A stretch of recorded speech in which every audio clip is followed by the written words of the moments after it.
So I'm the CEO of NextGen, which is a training and consulting company focused on managerial innovation and impact. We are hosting an international community of leaders on these topics. I was previously in charge of the innovation of a large corporation, which name is Orange, and it was completely amazing to work with all these engineers all over the world. And personally now I'm also a researcher on managerial innovation and what we're working on with the people I federate on these topics are the link between engagement, governance, management and purpose of the organizations. Welcome, Luc Breton. Thanks a lot for accepting our invitation to this interview. Luc, before 2019 you were head of the innovation division of Orange Group, so a very prestigious role.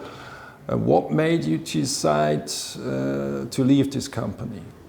Thank you, Jörg, for your invitation. I'm very honored to be with you today and happy to answer your questions. I was head of the innovation and had talented guys to manage in Asia, Africa, Europe and Americas, and it was such a great challenge. And the best I could do with these talented guys was to make it possible for them to be the more autonomous they could be.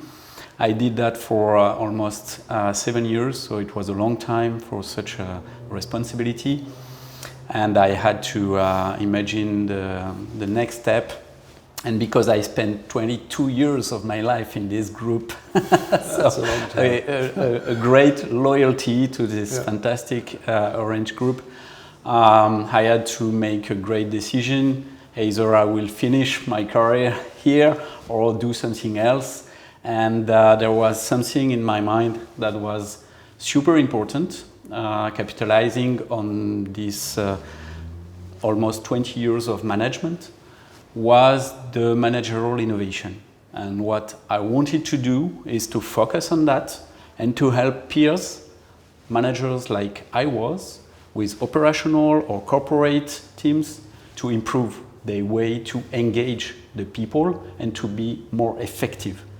And what I noticed was a lot of disengagement or a lot of frustration, and I would say the fact that management as usual had reached an asymptote, a limit, and we have to break this floor and to find new ways of managing and re-engage the people. So I decided to quit Orange. I announced that to the CEO. I think it was a big decision, but definitely it was something I had to do. And I decided from this day to have a world tour and to go in 30 different countries to meet peers, people like me, in companies of various sizes. From the middle to the large international corporation, to ask them if they had managerial innovation at scale, how they did it and what they decided to do and what were the failures and the successes. Because I hate people telling you stories with the pink glasses, everything is cool, everything is successful, and life is a long story of success. These are just liars, because it doesn't happen. Life is a succession of failures and successes, and once you have learned something, the learning is depending of the context, is depending of the maturity of your people, the company, the story, everything that is very special. You have to try to learn something from that if you want to be able to readapt or redo things that could fit with some adaptations or not fit at all. in another context. So that's something that I'm passionate about and would like to continue to do. So I do that for 3 years now, more than 3 years, and it's really something passionating. Yeah, seems like. Yeah. So before you innovated products, now you are innovating management, and you also wrote a book called L'entreprise nouvelle génération. And there you had a lot of companies contributing to this new way of management in 30 countries. So what does this new generation company look like in practice? So next generation organization, whether they are profit or non-profit, because now you have non-profits that are taking some challenge and that are quite effective to tackle that, and they are very interesting, have many common dimensions. The first of all is the purpose. These are purpose-driven organizations. They have a raison d'être, a mission they want to achieve that is federating all the people, whether they are employees or partners, what I mention as the extended view of the organization. So this purpose is very important. Do I wake up in the morning to solve some problems for the world or not? Or am I adding some new problems to the already existing ones? That is a key question. And not only the new generation, but I think all the generation, they are asking themselves why they are going to work and why they spend most of their time, active time, in a corporation or in an organization. So that is very important. And does the values of the organization fit with my personal values? This is so important to be aligned, because if not, you are going to have bigger frustration every day. So that at the end is very painful. So the purpose, the values, am I okay with that? Am I passionate by this mission or not? These are the first things.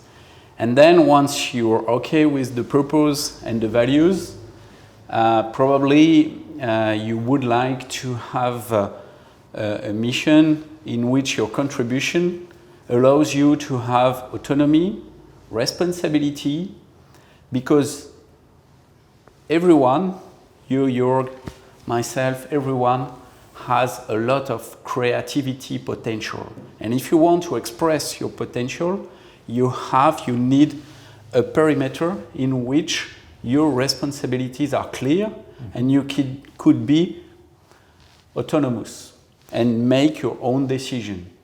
And if that is clear, the whole organization could be at the same time allowing you to be autonomous in your roles and at the same time playing collective. And I think these are the dimensions I discovered that are common in the NextGen organization. And two other key dimensions are the transparency. What is the degree of transparency within the organization? With often a statement that is everything that doesn't require to be confidential will be open as an information for everyone in the company. So that's very strong. And the last thing, but not the least, is the confidence. Do you want to have a management by trust or management with sanction, with the good things to do and the bad things, and permanent assessment, or be confident by default?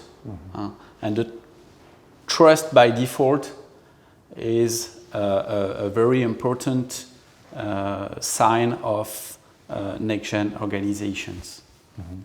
So this means also you have to build this culture of trust and transparency, which is probably quite a long way to go. And you also devote a lot of the pages in this book to this question of how to bring into the company this purpose. And my question is, wasn't this always a very important part of the culture in general? What has changed? Why is this purpose idea so essential now? My conclusion is that we are today, 2022, more than 30 years after the rise of the new industrial revolution, which is the revolution of the internet. This is an industrial revolution, and this is a new one. And what you learn when you study the industrial revolution is that you need 30 years to get some productivity and some high efficiency for a new technology with new communication means joining each other and generating something new, something very big.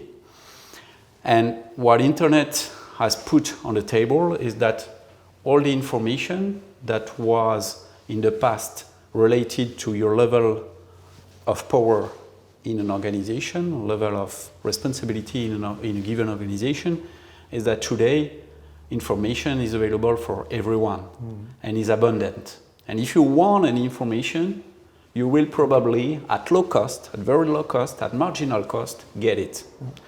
So the marker of the power is no more the level of information.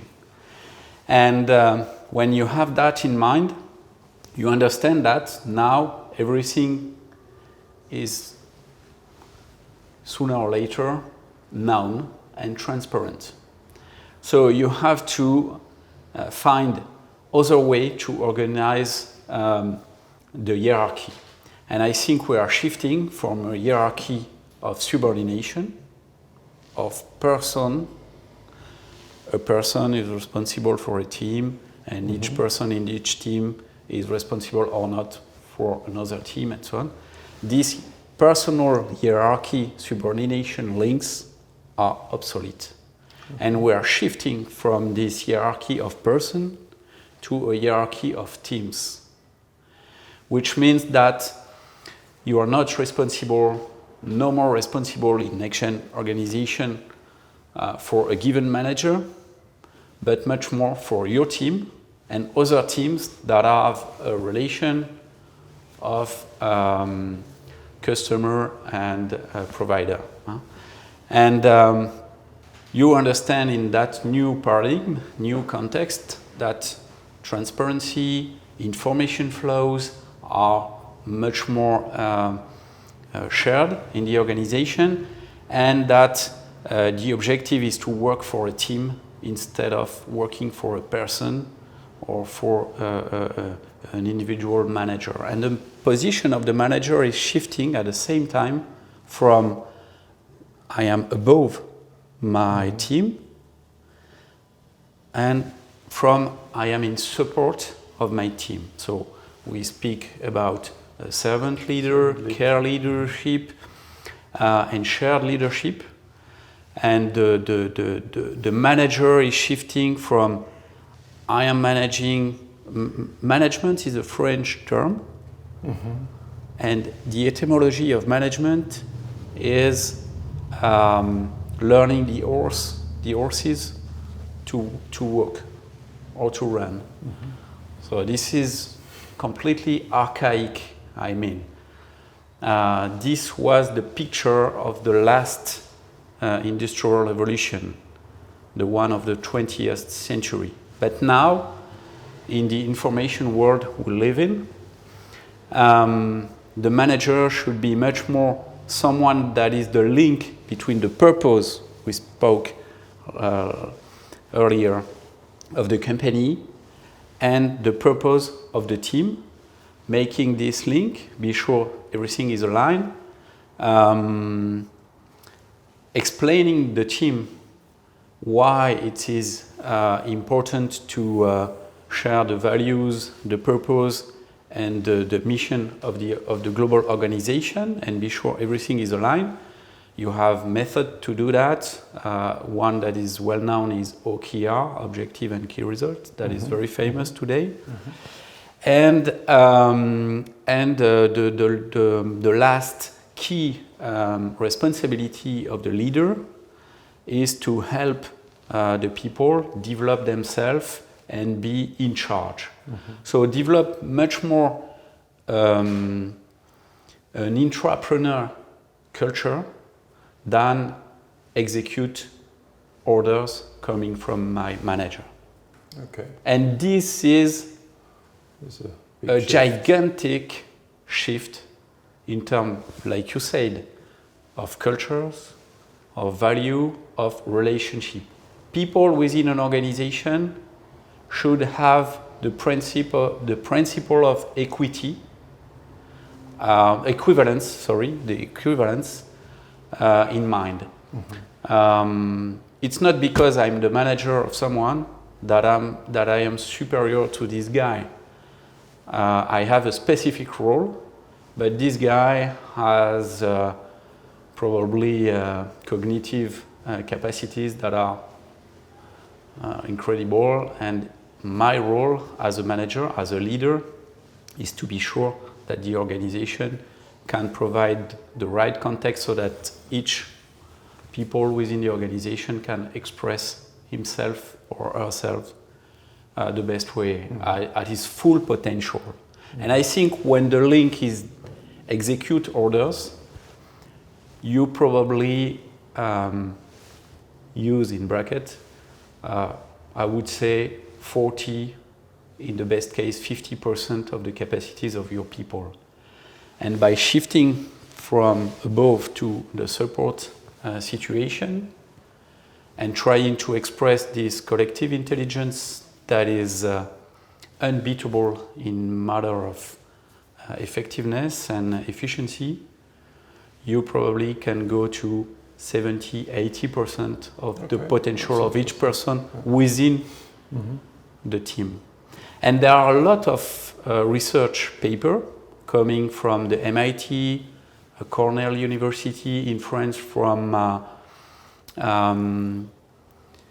Emil Servan-Schreiber, it's a very famous researcher on collective intelligence, that have proven that collective intelligence is the best level of efficiency you could reach in a given organization. So the improvement you have to reach is completely incredible. So the management role isn't abundant, it will change. Exactly. So management will not be abundant, it still exists, but the role changes. So managers have to support people in order to really exploit also the potential they have.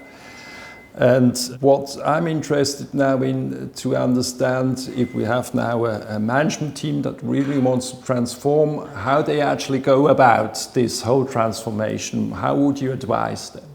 So first of all, you're completely right. There are some false ideas that you can read in some papers today, is that management is no more useful. Nonsense. Right. That hierarchy is at an end. Nonsense. Hierarchy is natural. Management will be super necessary. It's just another way to manage and another kind of hierarchy. Okay? Hierarchy of teams, leadership, being a care leader and a servant leader at the service of the way the team is working at the best ratio of efficiency. So that's the first thing. Then to answer your very concrete question, if you're a manager or if you're the CEO of a company or responsible for a service or division or whatever, and you want to improve the way your organization works on a daily basis. The first thing, before going very fast, applying some magical recipes, the very first thing is to have a diagnosis. What is the situation now? So the first thing I would advise is to have an audit. Okay. And there are, I know, because I'm at the board of this company, a way to do it. The company name, it's not important, but is OpenDecide, and these guys are researchers in management.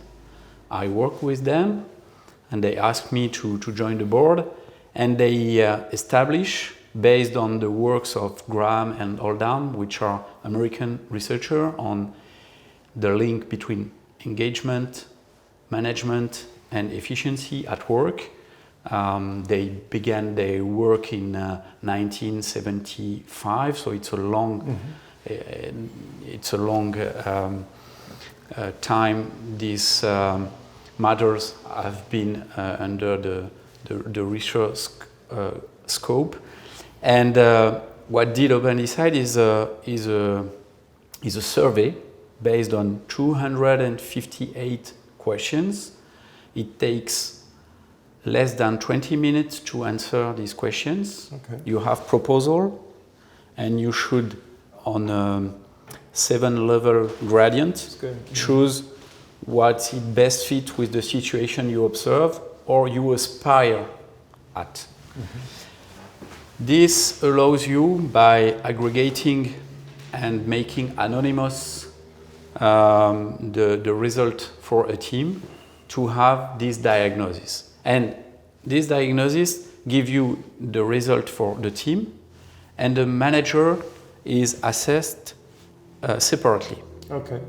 And then you can go back to the manager and debrief the result to the manager, explain the situation, and the divergence, when there are some, with the team. This is very interesting.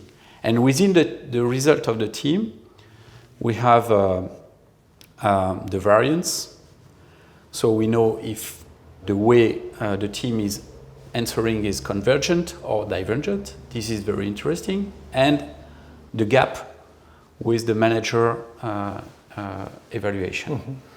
And then on that basis, what I suggest, because it's one of the key results we had through this research, is to realign the team between what they are living and what is the team aspiration on each of the key 12 processes that go through all the teams in all organizations of the world. Okay. And we have published the mathematical relation between the number of processes that are aligned and the performance.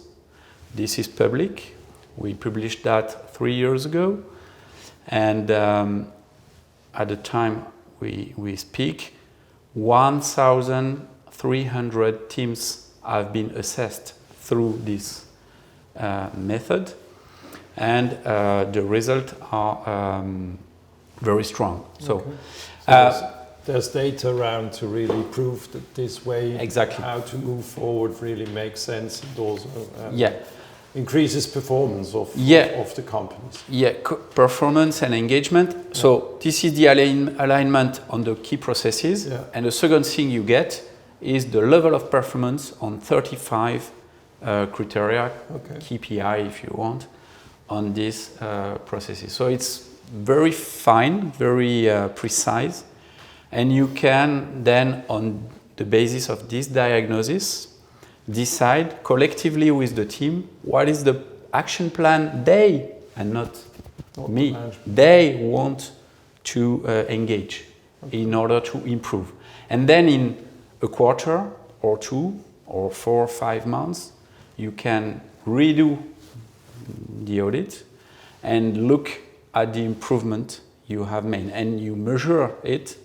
So that's very interesting, because you're not talking of something that is intuitive or qualitative, but you can measure for what was the picture when you did the first diagnosis, and because of the action plan you roll out, what have been the improvements, very concretely. Okay. Yeah. So let's have a look at management in Switzerland.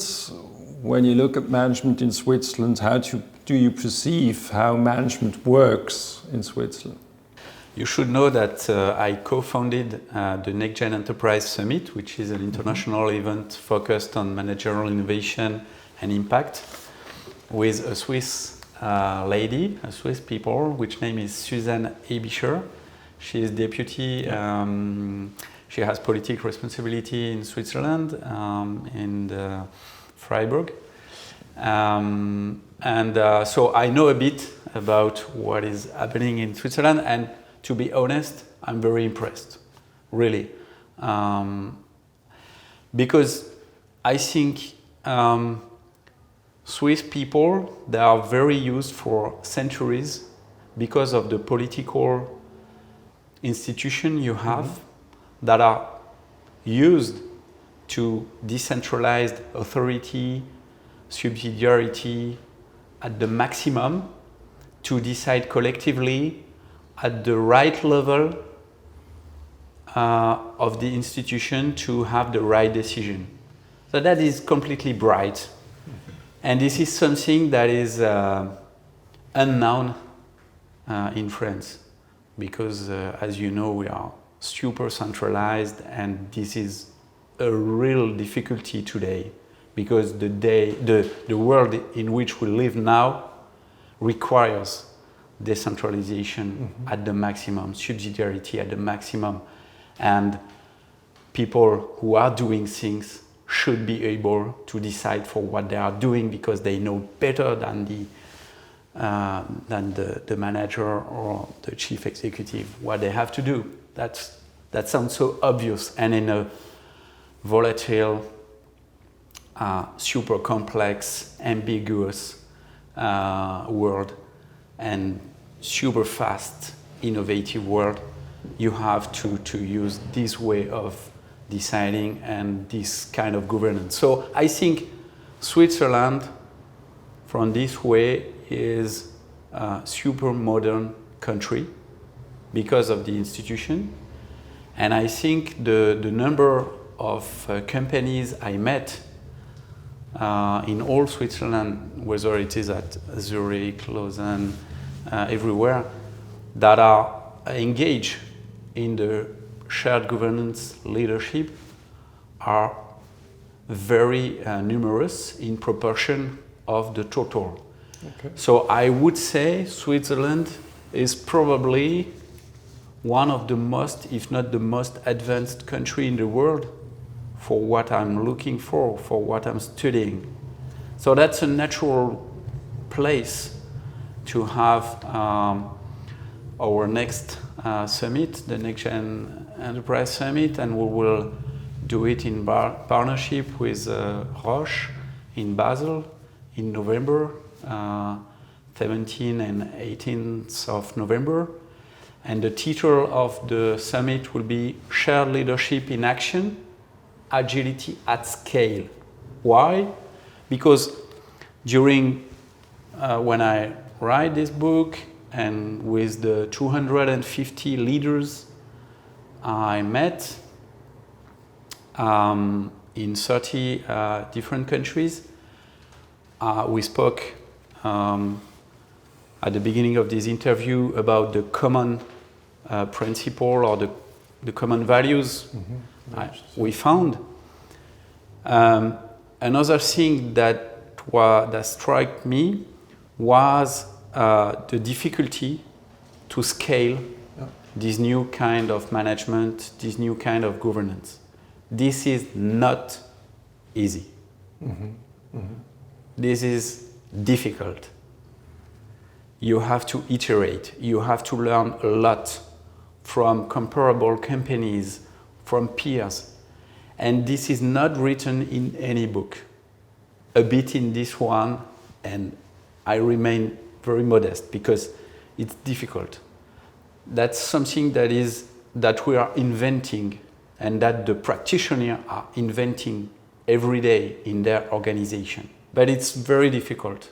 And I don't think I found personally any method that is 100% to be successful in a given company. So that remains a huge challenge. Okay, but it's that's worth. a very interesting field. So it's worth trying. Yeah, so it really means that you have to learn by walking along. You have to launch pilots and learn from it, and it's also a very big aspect for shared leadership. Basically, find your method for your company, yeah. And this will obviously, I think, be specific. Okay. Thanks a lot, Luc Breton, for this interview and for all these insights you gave us, and all the best for your future and your next projects. Thanks a lot. It was a pleasure. Thank you very much.